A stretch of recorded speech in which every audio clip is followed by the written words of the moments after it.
Pessoal, boa tarde a todos. Essa é a segunda aula do PET 1, a aula da semana 2. Então, eu já dei uma olhada nas atividades lá que vocês têm que fazer e eu preparei essa aula aqui com alguns conceitos que são pertinentes à geografia urbana, que são necessários que vocês entendam para que vocês possam responder as questões que estão lá.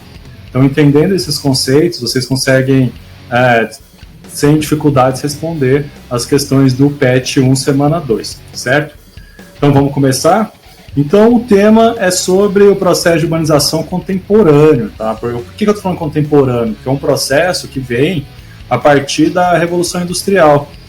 Quando se fala em cidades, nós temos cidades do período mercantilista, nós temos essas cidades gregas, nós temos cidades aí de registro que nós temos, as mais antigas, datam lá de 4.000 anos atrás, lá na região da Mesopotâmia, onde hoje é o atual Iraque, onde tinha Babilônia, por exemplo, tinha cidades muito antigas como Ur, né, e por aí vai, mas isso aqui não é pertinente para nós estudar isso. O que o PET está pedindo, o que as questões querem de vocês, que vocês entendam o processo de formação, de forma bem básica mesmo, das cidades urbano-industriais.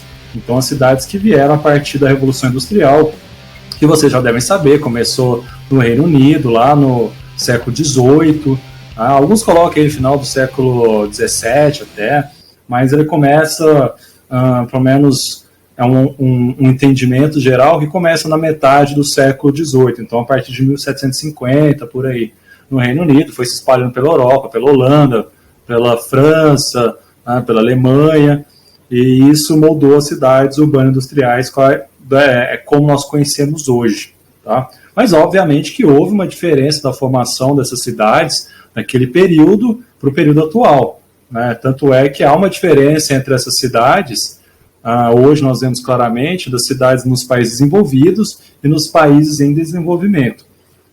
Então, quando nós pensamos nos países desenvolvidos, a gente tem que lembrar que esse processo mais acelerado de urbanização, ele ocorre justamente nesse período de Revolução Industrial, na primeira Revolução, na segunda Revolução, então a partir do século XVIII, então a partir de 1750, 1800 e por aí vai. E no começo era caótica essas cidades, principalmente as cidades urbanas industriais, porque a indústria muito poluente, que utilizava carvão, mineral para a produção de energia, ela ficava na cidade. Então, a poluição naquele período era gigantesco, né? Não existiam leis trabalhistas direito, então era criança trabalhando, era jornada de trabalho de 14 horas ou até mais, se bem que hoje tem jornadas aí, gente que faz mais de 12, 14 horas, né? A gente sabe disso. Mas as condições eram bem piores, salários eram realmente muito baixos e você praticamente trabalhava até morrer, não existia aposentadoria, tá? Então leis trabalhistas foram sendo criadas com o tempo e isso reflete na cidade também, tá? Então as cidades não tinham saneamento básico, o transporte era horroroso, o transporte público, né? Então obviamente que essas cidades elas foram se reconstruindo ao longo do tempo. Então, essa imagem que está aí no PowerPoint é da cidade de Londres, né? Hoje a gente vê uma cidade moderna, por aí vai. Aliás, não tenho certeza se é Londres, não, depois eu confirmo. Eu acho que é. Olhando aqui, eu acho que é Londres, sim. Então, a gente vai ver que essas cidades teve que serem reconstruídas praticamente, né?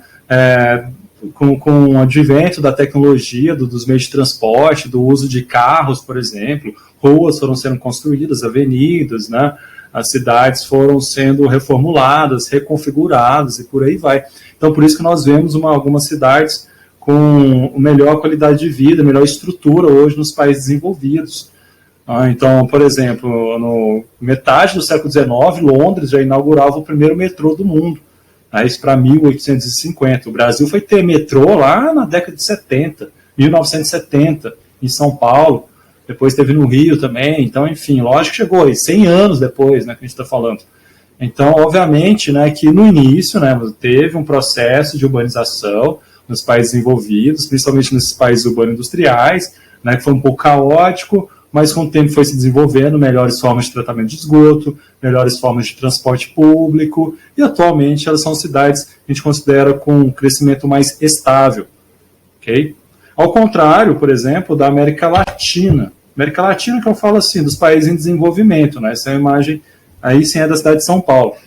Então, o processo de desenvolvimento urbano nas cidades do mundo em desenvolvimento, né? Por isso que eu estou falando América Latina, África, boa parte do continente asiático, ele foi acelerado principalmente a partir da década de 50, então ele é mais intenso, digamos assim. Ele foi um processo mais rápido do que aquele que ocorreu lá no período do século XIX, nos países desenvolvidos. Lógico que tem algumas exceções, né, que eu estava falando.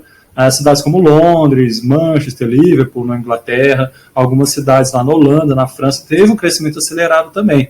Só que quando a gente compara o mundo desenvolvido com o desenvolvimento, a gente vê que o processo no mundo em desenvolvimento ele foi muito intenso, muito cruel, advento principalmente do êxodo rural. As pessoas saíam do campo, muito por causa da falta de perspectivas econômicas no campo, pelo desemprego, pela seca, e foram para as cidades. Assim que as cidades desse mundo em desenvolvimento, eles começaram a receber indústrias. Então, houve esse processo de inchaço, principalmente nas capitais. Vamos pegar o caso do Brasil, das capitais brasileiras, onde que é a região que mais recebeu indústrias de início, foi o Sudeste. Então, houve uma concentração muito grande da população na cidade de São Paulo, na cidade do Rio de Janeiro, que até metade do século XX era a capital do país, na capital de Minas Gerais, Belo Horizonte.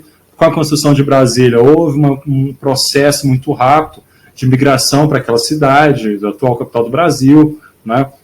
A concentração de serviços, comércios, indústrias, também nas capitais nordestinas, né, nas capitais do Sul. Então, houve esse processo muito intenso devido ao êxodo rural, né, apresentando muitos problemas, que a gente já sabe, falta de infraestrutura, de moradia, infraestrutura de transportes, falta de infraestrutura urbana básica, como saneamento básico, né? O próprio nome já diz, saneamento básico, sistema de água e esgoto. Muitas cidades não têm, muitas regiões de grandes cidades ainda não tem tratamento de esgoto. Então, enfim, nós temos um processo muito acelerado, muito caótico no mundo em desenvolvimento. E a diferença está assim, nós temos esse processo mais acelerado no mundo em desenvolvimento em comparação ao mundo desenvolvido, principalmente na atualidade. Esse processo ele continua, principalmente aí nos países africanos hoje.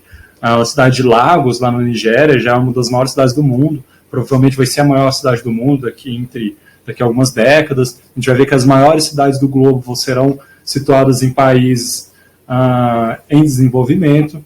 Então nós temos isso provocado pelo êxodo rural, a saída das pessoas do campo para essas grandes aglomerações. Então estou centrando as grandes aglomerações porque é o tema do PET. Então tem alguns conceitos que são importantes que eu vou tratar com vocês agora. Então eu vi lá no PET que tem os termos metrópole e metrópole expandida. Então a metrópole é uma cidade principal numa rede urbana. Normalmente uma metrópole tem mais ou cerca de 1 milhão de habitantes. Não existe uma regra definida. Cada país tem uma regra do que seria uma região metropolitana ou uma metrópole. Eu vou diferenciar, viu? Metrópole e região metropolitana são coisas diferentes.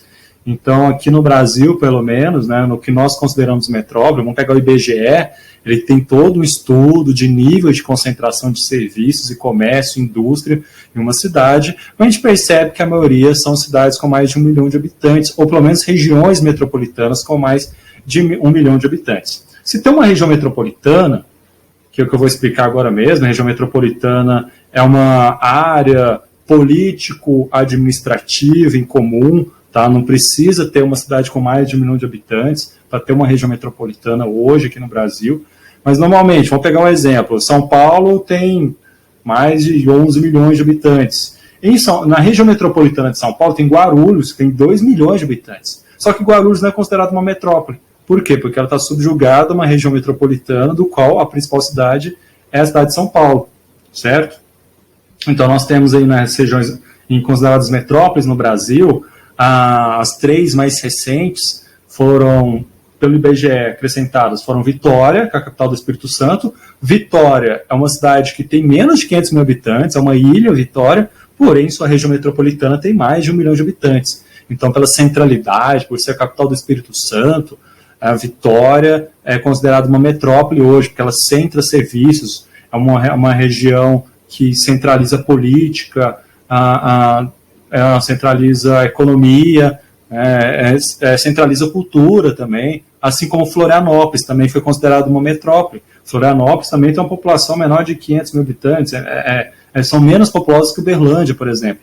Porém, tem uma região metropolitana bem mais populosa, com mais de 1 milhão de habitantes. Outra cidade, que é uma cidade do interior, é Campinas, que foi acrescentada com uma metrópole, Campinas, que também tem mais de 1 milhão de habitantes, é sede de uma região metropolitana, e, enfim, também é considerada uma metrópole. Já a metrópole expandida, o que é? É uma cidade que centraliza muita coisa, e ela vai desconcentrando serviços, tá? Há uma expansão física dessa cidade que atinge os municípios vizinhos. Então, o que é? É uma metrópole que foi se expandindo até se conectar com uma cidade vizinha.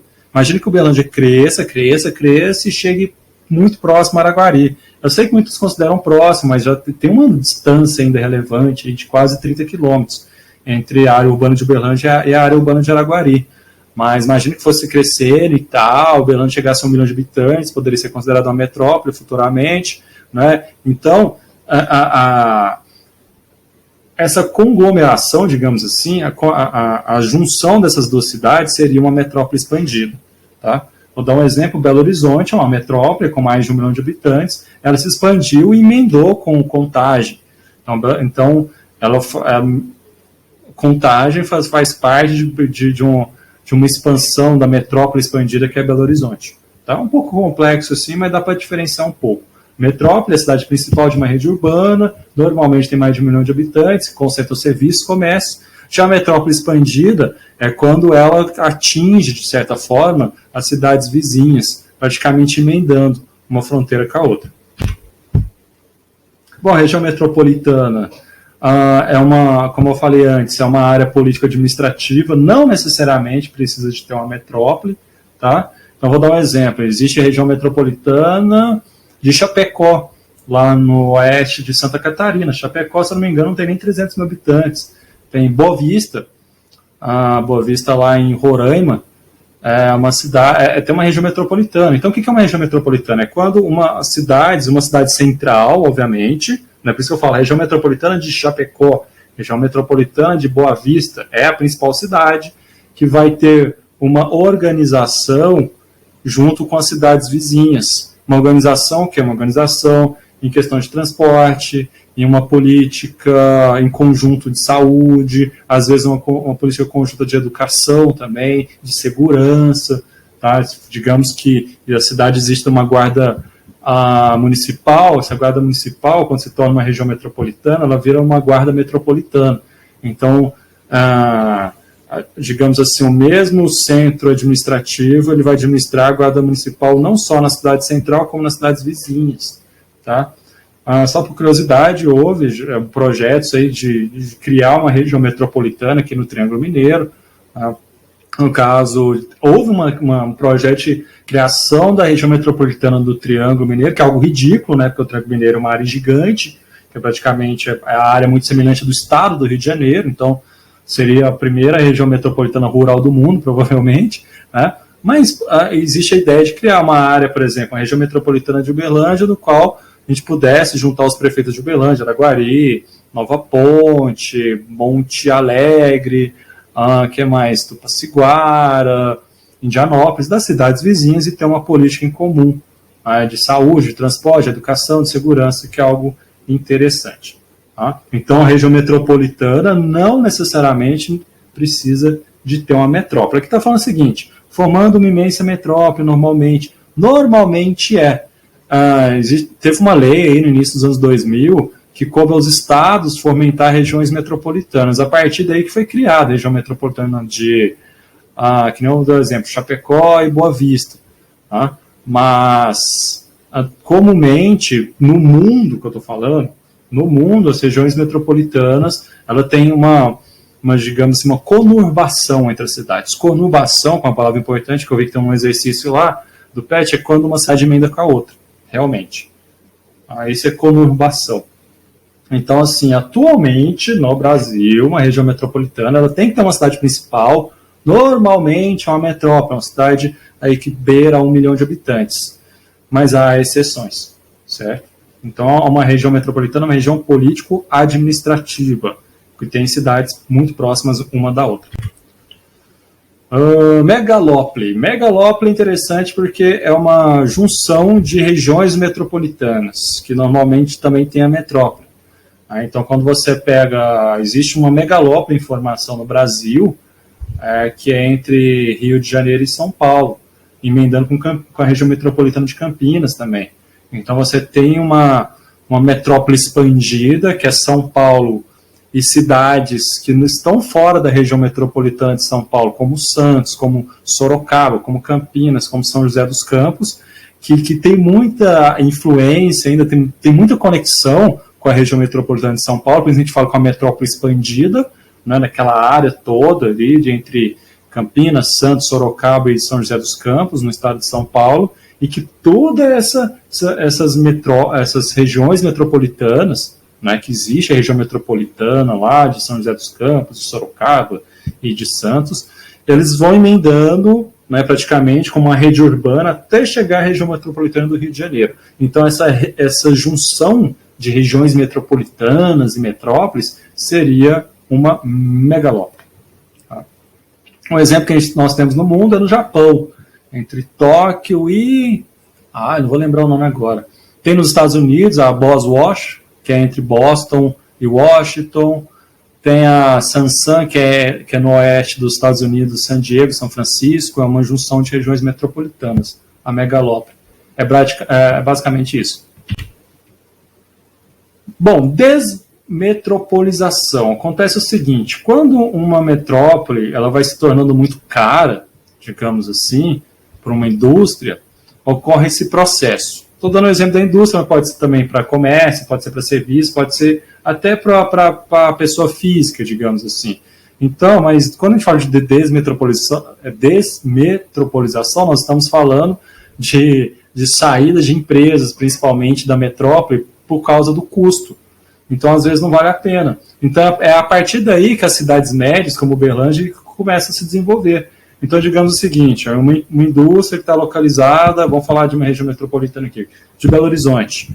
Está lá em BH, na região, por causa da densidade daquele local, o terreno ele começa a ficar mais caro, por causa da densidade, o trânsito ele começa a dificultar o escoamento da produção. Então, ocorre esse processo, que a indústria ela sai, vai para cidades menores, cidades médias normalmente, que tem uma boa infraestrutura, que tenha universidades para ter uma mão de obra qualificada.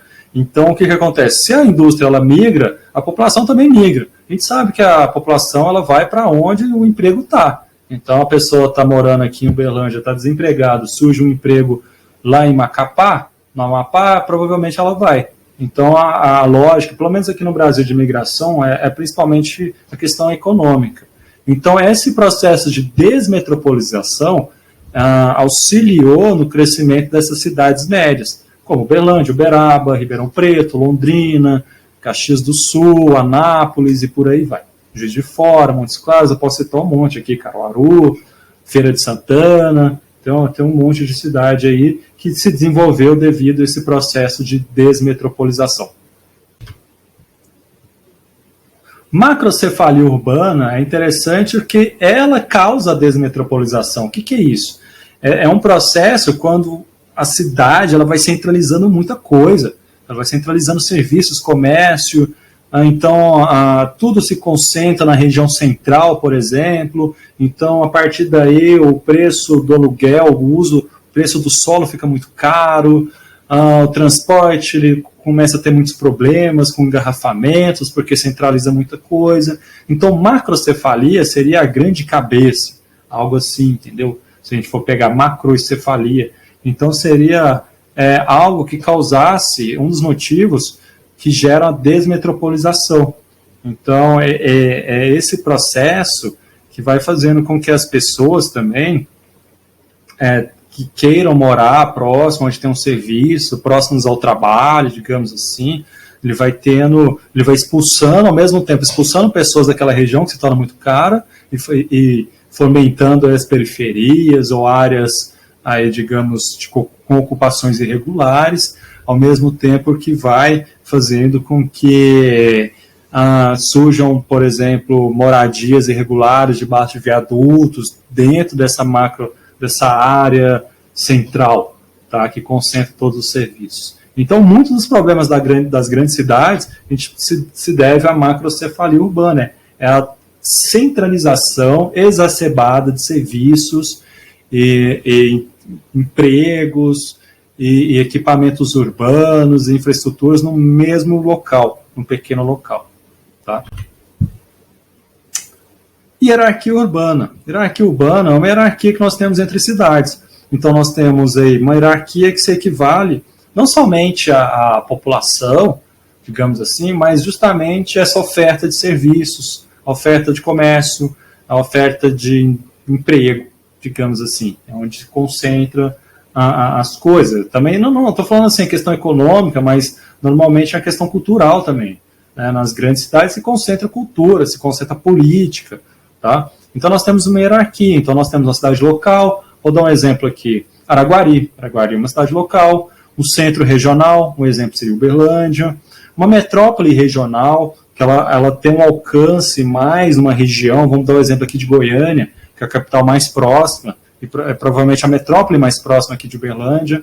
Então Goiânia tem uma influência mais regional, não tem uma influência tão nacional assim, né? Não tem uma influência no Brasil inteiro. Né? Goiânia não é uma cidade que influencia tanto em Porto Alegre, por exemplo, ou lá em João Pessoa, tá? que tem suas próprias metrópoles regionais. Mas Goiânia tem uma influência além do estado de Goiás, o estado de Tocantins, né? Ele chega até a ter uma influência aqui no Triângulo Mineiro também. Uma metrópole nacional, que o nome já fala, é uma cidade, uma metrópole que influencia no Brasil inteiro. Eu posso falar 3 aqui: Rio de Janeiro, que é uma cidade que centraliza alguns meios de comunicação, é um centro cultural do Brasil, um centro turístico no Brasil muito forte, ele tem um aeroporto internacional que recebe muitas pessoas. São Paulo, que é a capital financeira, digamos assim, a gente pode colocar o Rio de Janeiro capital cultural, né, um exemplo, uma capital financeira São Paulo, a cidade mais rica, a maior cidade do país, e Brasília, que é a capital do país. Então, lógico que Brasília vai influenciar o Brasil inteiro, assim como São Paulo, assim como Rio de Janeiro. A gente pode perceber que na mídia são as 3 cidades que mais aparecem, digamos assim, onde se concentra alguns escritórios de grandes empresas, onde concentra a mídia está sempre falando São Paulo, Rio, Brasília. E uma cidade global, que é o topo da hierarquia. Né? No Brasil, a cidade que é considerada global é a cidade de São Paulo. A gente vê isso pela quantidade de empresas multinacionais que estão lá em São Paulo, que tem escritório em São Paulo. Isso se deve à infraestrutura da cidade e da importância. Uma coisa que é interessante, ver numa cidade global, normalmente as cidades globais são sedes de bolsas de valores importantes. Qual que é a bolsa de valor mais importante do Brasil? A B3, né, que é a antiga Bovespa, que fica em São Paulo. Então, São Paulo é uma cidade global, então está no topo de hierarquia. Às vezes, São Paulo se relaciona mais com Londres, com Nova York, com Tóquio, do que até com algumas cidades do próprio estado. Digamos assim, a proximidade, o estilo de vida, digamos assim, a vida cultural, né, às vezes se assemelha mais com que essas cidades que eu citei do que com outras cidades aqui no Brasil, certo? Bom, é isso, né? Acho que a partir desses conceitos, vocês podem voltar, se tiver alguma dúvida, pode me perguntar também, aí eu acho que a partir daí você já consegue responder tranquilamente as questões. Questões essas que eu vou postar ainda hoje, tudo bem? Então, eu desejo uma boa semana para todos e até a próxima aula.